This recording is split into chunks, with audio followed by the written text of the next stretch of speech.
Hello guys, yan dito mapupuno yan ng Carabao grass, lahat yan mapupuno. Tapos ito, ipapapantay natin to, matakpan din yan ng Carabao grass, linis yan, so wala dapat yan kasi hindi yan maganda sa view. Ito, dito rin, hanggang dito yung Carabao grass hanggang doon sa gad. So dito, magkakaroon tayo ng space para sa halaman natin kasi dadalhin ko dito yung mga halaman ko na iba, itatanim dito.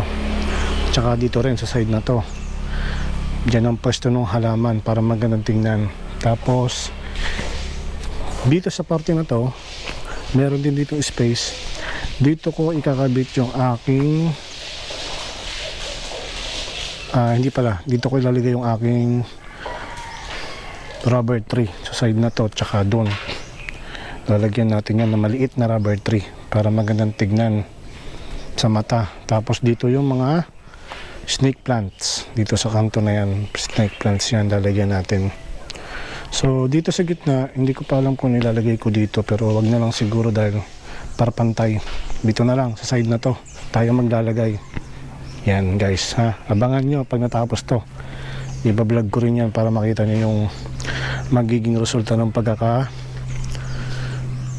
ng Carabao grass natin dito sa bahay ng kapatid ko. Okay guys, panoorin nyo ha. Okay, bye bye.